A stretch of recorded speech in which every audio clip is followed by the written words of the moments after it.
লোহাটা, ঠিক আছে। আর ওই হচ্ছে, আর এখানে প্রবেশ করতে গেলে 5 টাকা করে টিকিট লাগে। আমরা নবদ্বীপ যাব বলে ভোরবেলা উঠে পড়েছিলাম, স্নান করে একদম চলে এসেছি স্টেশনে। বর্ধমান থেকে নবদ্বীপ ডাইরেক্ট ট্রেন আছে, এই বলগোনার ওপর দিয়েই যায়। তো এটা ফার্স্ট ট্রেনটা ডাইরেক্ট নবদ্বীপ যায়, টিকিট 25 টাকা। আমাদের ট্রেন চলে এসেছে, আমি উঠেছিলাম বলগোনা স্টেশন থেকে। তো বলগোনা স্টেশন থেকে এই ট্রেনটাতেই আমরা এবারে যাব কাটোয়া। তো বন্ধুরা দেখতে পাচ্ছ, আমরা এখন ওপারটা গেছিলাম কাটোয়াতে, যে ট্রেনটা বললো যে 7 নম্বর দিচ্ছে, তো 7 নম্বর দেয়নি, সেই কারণে আমরা এখান থেকে 7 নম্বর থেকে আবার রিটার্ন যাচ্ছি। তো আমরা এখান দিয়েই চলে যাবো, দেখা যাক 7 নম্বর দিয়েছে। বন্ধুরা আমরা ভুল করে চলে গেছিলাম 7 নম্বরে, কারণ অন্যজন বলছিল যে 7 নম্বর ট্রেনটা দেবে, কিন্তু বর্ধমান থেকে যে ফার্স্ট ট্রেনটা আসে সেই ট্রেনটাই একদম ডাইরেক্ট নবদ্বীপ যায়। তো এটাও জানা গেল আমাদের ট্রেন আর পাল্টাতে হলো না, কিন্তু আমাদের একটু কষ্ট করতে হলো, আমরা কষ্ট করে আবার গিয়েছিলাম ওপারে। তো চলো আমরা ট্রেনে চাপিগা। তো আমি এখন নেমে গেছি, এটা হচ্ছে নবদ্বীপ ধাম যে স্টেশনটা সেটাই। আর আমরা রয়েছে এখন 2 নম্বরে নেমেছি, 2 নম্বর থেকে এখন যাব আমরা 1 নম্বর দিকে। আর ওখান থেকে গিয়ে একটা টোটো করে নেবো, আর তারপরে খাওয়া দাওয়া করে তারপরে আমরা ওখানে ঘুরে তোমাদেরকে সব কিছু দেখাবো। তো চলো আমরা 1 নম্বর দিকে যাই, ওরা দেখে থাকো, ভিডিওটা সাথে থাকো। তো দেখতে পাচ্ছ আমরা এখন স্টেশনের বাইরে বেরিয়ে দেখতে হবে টিকিট কাউন্টার। তো আমরা ওখান থেকে একদম সোজা যাব, এবারে আমরা একটা টোটো ঠিক করব। আমরা স্টেশন থেকে বেরিয়ে বাঁ দিকে রাস্তা না দিয়ে গিয়ে সোজা গেলাম। সোজা যাওয়ার পরে একজন কাকাকে দেখতে পেলাম, তো কাকার সাথে পরিচয় করলাম। আর এখানকার টোটোওয়ালারা অনেক রেট বলছিল, 400, 500, 600 করে, তাই আমরা মনের মতো একটা টোটো দেখে নিলাম। আর এই যে কাকার নামটা কি বলে দিন একটু। অনিল। তো এই কাকার সাথেই তোমাদের পরিচয়টাও করে দিলাম, যদি কোনো সময় আসো কন্ট্যাক্ট নাম্বার দিয়ে দেবো, এখান থেকে এসে তোমরা ঘুরতে পারো, ঠিক আছে। তো আমরা স্টেশনের মুখেই থাকি, স্টেশনের মুখটাতে, ঠিক আছে। চলো আমরা যাই এখন।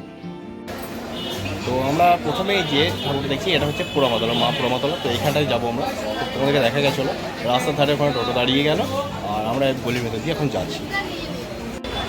তো এখানে দেখতে পাচ্ছ, এখানে ফুল ফল সব কিছু এখানে পাওয়া যায়, এখানে নিয়ে গিয়ে একদম পুজো দেওয়া যাবে এই সামনেটাতে।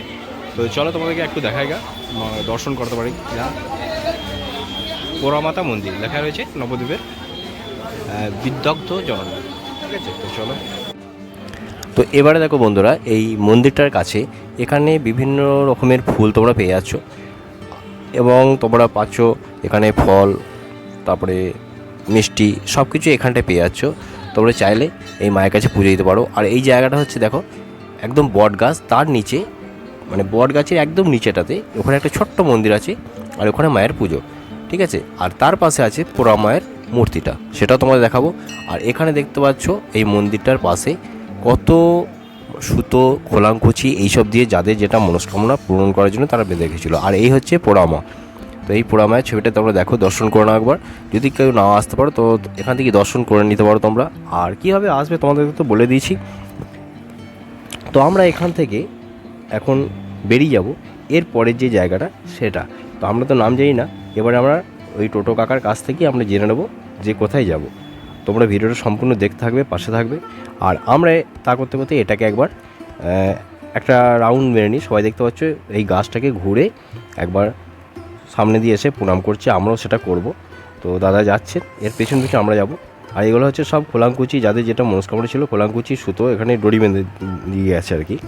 আর আমাদের সামনে সুমন রয়েছে দেখতে পাচ্ছ। তো এই পিছনটা দিয়ে রাস্তা রয়েছে, এদিকে একটা পাঁচিল রয়েছে আর কি, তার পাশটা দিয়ে একদম গলির মতো একদম ঠিক গাছটা পুরো জায়গাটাকে ঘিরে রেখে দিয়েছে। তো এটা দিয়ে আমরা ঘুরে ঘুরে এখন যাব। তো আমরা যে জায়গাটা ছিলাম, জায়গাটার নাম হচ্ছে পোড়ামাতলা। তো ওখান থেকে আমরা এবারে যাচ্ছি মহাপ্রভুর যে বাড়িটা সেটা। তো তোমরা ভিডিও দেখতে থাকো, সাথে থাকো। তো চলো আমরা যাই। তো আমরা এখন টোটো করেই যাচ্ছি, রাস্তার ধার দিয়ে কাছাকাছি চলে এসেছি। আর এই হচ্ছে মহাপ্রভুর শ্রীমন্দির। তো গৌরাঙ্গ মহাপ্রভুর শ্রীমন্দির, এটার ভেতরে আমরা এখন যাব। বাইরে চটি আমাদের খুলতে হবে। তো চলো আমরা এখন ভেতরে যে মেন মানে সামনেই যে গেটটা সেটার কাছেই দাঁড়িয়ে আছি। এবারে আমরা টিকিট কাটবো। তো আমরা এখন মহাপ্রভু বাড়িতে চলে এসেছি, আর এখানে প্রবেশ করতে গেলে 5 টাকা করে টিকিট লাগে। তো 5 টাকার টিকিট কাটলাম। এবার আমরা তোমাদেরকে ভেতরটা ঘুরিয়ে ঘুরিয়ে দেখাবো, তোমরা সাথে থাকো। চলো। তো এই হচ্ছে মন্দিরটা, আমরা এখন ভেতরটায় রয়েছি। তো ভেতরে ওপরের দৃশ্যটা দেখো কত সুন্দর সুন্দরভাবে সাজানো রয়েছে, চারিদিকে মূর্তি রয়েছে, একদম মনোরম পরিবেশ একটা, দারুণ লাগলো। তো আমরা এই নবদ্বীপে আমি কিন্তু এই প্রথম আসলাম এই জায়গাতে। নবদ্বীপের আগে এসেছি কিন্তু এগুলো ঘুরে দেখিনি এতটা, কারণ আমি অতটা জানতাম না তখন। যাই হোক, এখন আসতে পেরেছি, সব কিছু তোমাদের জন্য। তোমরা এইভাবে সাপোর্ট করেছো বলে আমি কিন্তু আসতে পারছি, তোমাদেরকেও দেখাতে পারছি, ইনফরমেশনগুলো দিতে পারছি। তোমরা যদি এখানে কোনো সময় আসো ভোগ খেতে চাও, তাহলে এখানকার ভোগের মূল্য হচ্ছে 150 টাকা। এই মহাপ্রভুর যে মন্দিরটা রয়েছে সেখানে কিন্তু 150 টাকা। এখানে আগে থেকে কুপন কেটে নিতে হবে বা নাম লিখিয়ে দিতে হবে, তাহলে তোমরা এখানে ভোগ খেতে পারবে। তো এবার তোমাদেরকে দেখাচ্ছি এই মূর্তিটা, তোমাদের দেখায় কত সুন্দর মূর্তি দেখো। তো এখন পুজো হচ্ছিল, আমরা সেই টাইমে এসেছিলাম। আর আমরা যখন ছবি তুলছিলাম তখন ওরা বারণ করে যে সামনে থেকে দাদা সরে যান, সাইড থেকে তুলুন। তো এই হচ্ছে দেখো প্রভুর মূর্তিটা, কত সুন্দর মূর্তি, খুব সুন্দর। তো চলো আমরা এখান থেকে এবার বেরিয়ে পাশের যে জায়গাটা আছে সেখানটায় যাব, চৈতন্য দাস বাবাজির সমাধি স্থান যেটা, তো সেই জায়গাটা হচ্ছে মন্দিরের পাশেই। আমরা মহাপ্রভুর যে বাড়িটা সেখানটায় মন্দিরটা থেকে ঘুরে আসলাম। তো এটা হচ্ছে সমাধিটা চৈতন্য দাস বাবাজির সমাধিস্থল, ঠিক আছে। তো এখান থেকে আমরা এখন বেরিয়ে যাবো, চলো বেরিয়েই। তো বন্ধুরা এখানে দেখতে পাচ্ছ এটা হচ্ছে নরহরি ধাম। আমরা ওখান থেকে এসেছি নরহরি ধাম, আর এর ভেতরে আমরা প্রবেশ করব।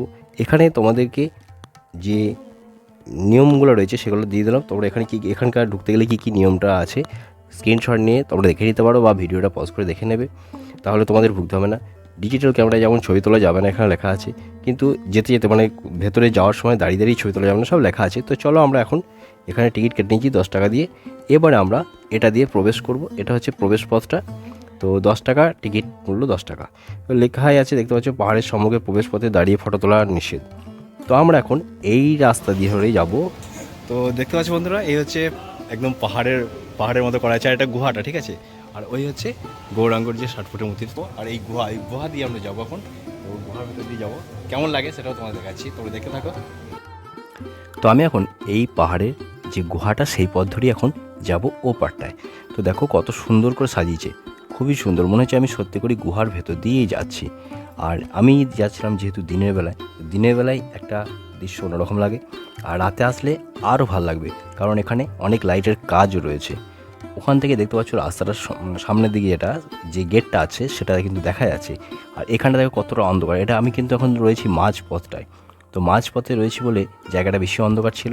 আর এখানটা দেখো এই সাইডটা দিয়ে যেগুলো করা রয়েছে মনে হচ্ছে পাথর কেটে কেটে গুহাটা বানানো হয়েছে, কিন্তু এগুলো এত সুন্দর আর্ট করে মানে করা হয়েছে। তো তোমরা না আসলে পরে বুঝতে পারবে না, তোমরা এসে দেখবে তাতে বেশি ভালো লাগবে। তো আমি ওখান থেকে এখন বেরিয়ে চলে এসেছি। এবারে এই ব্রিজটা পার করে যেতে হবে ওপারে যেসব মিউজিয়াম আরও কিছু আছে সেগুলো দেখার। তো এখানটায় দেখলাম কত রকমের রঙিন মাছ রয়েছে, বিভিন্ন রকম মাছ এখানটায় রয়েছে।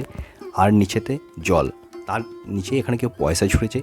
আর এটা সাইড থেকে দেখলে অন্যরকম লাগবে, সেটাও তোমাদের দেখাবো।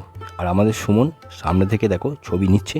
আর এই হচ্ছে 60 ফুটের গৌরাঙ্গ মূর্তি, যেটা অনেকটাই বড়, মানে আমি কাছে গেলে ছবিটা নিতে পারবো না, কারণ ক্যামেরায় ধরবে না, তাই এই গুহার কাছ থেকে এক কোণ থেকে নিলাম। আর এই দিকে দেখো চারিদিকে জল রয়েছে, আর ওখানটায় মিউজিয়ামটা আছে, তো ওখানটায় যাব। আর এইদিকে দেখো ঝাউ গাছ, তারপরে আরও বিভিন্ন রকম ফুল গাছ, চারিদিকে এইসব গাছ লাগানো রয়েছে।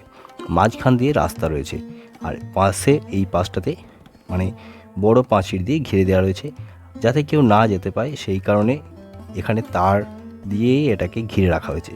আর এখানটায় এসছি মনে হচ্ছে বৃন্দাবনে চলে এসেছি। দেখো জায়গাটা কত সুন্দর লাগছে, মনে হচ্ছে রাধাকৃষ্ণ এখানে নৃত্য করছে, বিভিন্ন রকম সিনারি রয়েছে। তো একদম বৃন্দাবনের মতো দৃশ্য করেছে, খুবই সুন্দর। তো এখান থেকে আমরা সোজা ওই দিকটায় যাব। এইদিকে গাছ রয়েছে, এই সাইডে দিয়েও যাওয়া যেত, কিন্তু সুমন ওখান থেকে ছবিগুলো নিচ্ছে, আর আমি পাশ থেকে এখান থেকে ভিডিওটা বানাচ্ছি। তো আমরা যে টোটোটায় করেছিলাম বন্ধু, তোমাদের আর একটা কথা বলে দিই, যে আমাদের 300 টাকার মধ্যে 12টা স্পট কিন্তু ঘুরিয়ে দেখিয়েছে। আর আমি এই ভিডিওতে তোমাদের সম্পূর্ণ দেখাতে পারবো না, কারণ ভিডিওটা অনেকটাই বড় হয়ে যাবে, তাই আমি পাট করে দেখাবো। এই ভিডিওর মধ্যে আমি 3টে জায়গা তোমাদের দেখাচ্ছি, তোমরা দেখবে, যদি ভালো লাগে অবশ্যই একটি কমেন্ট করে জানাবে। বাকি পার্টগুলো তোমাদেরকে দিয়ে দেবো এই পরের ভিডিওতে, তোমরা কিন্তু দেখে নেবে যে আমরা আর কি জায়গায় ঘুরেছিলাম, ঠিক আছে। আর এখানে সিনারিগুলো দেখো কত সুন্দর লাগছে।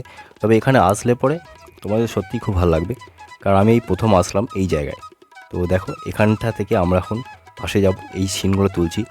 এখানেও কিছু রয়েছে, একটা চিড়িয়াখানার মতো রয়েছে, যেখানে কি এগুলো সব ফাইবার গ্লাস বা মাটির দিয়ে বানানো। এখানে গরু, হরিণ, ষাঁড়, চিতাবাঘ, হাতি সব কিছু রয়েছে। মাঝখানে গৌরাঙ্গর একটা মূর্তি রয়েছে, শ্রী চৈতন্যদেবের। দেখো এখানে একটা মূর্তি রয়েছে, ময়ূর রয়েছে, অনেক কিছু রয়েছে এখানটায়।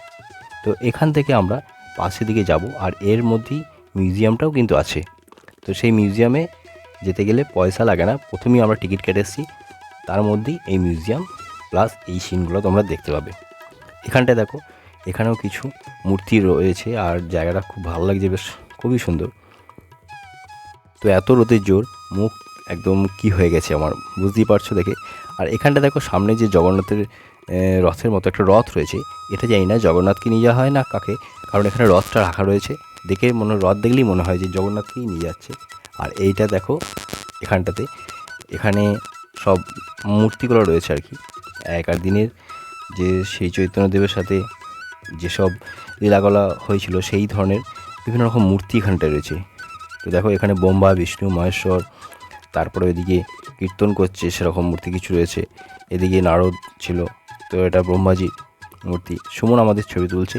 আর এখানটা থেকে আমরা এখন যাব এই পাশটা দিয়ে, এখানে একটা তোমার মিউজিয়াম আছে। আর এইখানে দৃশ্যটা দেখো কত সুন্দর, রাধাকৃষ্ণর এই মূর্তিটা দেখো খুব সুন্দর, মনে হচ্ছে একদম বৃন্দাবনে চলে এসেছি। তো জায়গাটা খুব সুন্দর জায়গা। তো এখন 2024 সালে অনেক কিছু পরিবর্তন হয়েছে, কারণ কিছু কিছু মন্দিরে দেখলাম কাজ চলছে, আরও ভালো হবে। অনেক কিছু মানে নতুন নতুন জিনিস আনার চেষ্টা করছে এখানটায়। আর নতুন আরেকটা মন্দির এখানে হচ্ছে, প্লাস ওটা মিউজিয়াম হবে। তো এর পরের বছরে যারা আসবে তারা কিন্তু দেখতে পাবে সেটা। আমরা এবছর দেখলাম ওটা বানানো হচ্ছে, আর ওখানটায় আছে মিউজিয়ামটা। তো আমরা এখন এখানটায় দাঁড়িয়ে আছি। তো আমরা এখান থেকে যাব মিউজিয়ামের ভেতর দিয়ে গিয়ে বাইরেটায়। তো ওখানে গেলেই আমরা দেখতে পাবো সেই এখানকার 60 ফুটের গৌরাঙ্গ যে মূর্তিটা আছে সেটা। তো সেটা তোমাদেরকে দেখাবো। তো এই হচ্ছে দেখতে পাচ্ছ গৌরাঙ্গের পাদুকা, এই দুটো রয়েছে এখানটায়। আর গৌরাঙ্গের যে 60 ফুটের মূর্তিটা অনেকটা বড়। তো এটা তোমরা চাইলে আসতে পারো, এসে দেখবে। এটা 300 টাকা খরচায় আমরা 12টা স্পট ঘুরে দেখলাম, খুবই সুন্দর। এই হচ্ছে 60 ফুটের গৌরাঙ্গ মূর্তি। ক্যামেরাতে একবারে ধরছে না, দেখতে পাচ্ছ এটা এতটাই বড় যে কাছ থেকে আমরা নিয়েছিলাম ঠিকই, কিন্তু আমরা দূর থেকে নিলে পরে এখানে সেই পেজটাও পেতাম না, এতটা বড়। আর এটা হচ্ছে সেই গুহার যে বাইরের অংশটা, বাইরের দিকটা আর কি, ভেতরে গুহা ছিল, আর এটা হচ্ছে পাহাড়, আর তার উপরে রয়েছে মন্দিরটা। আর এখানে বিভিন্ন রকম সিনারি করা রয়েছে।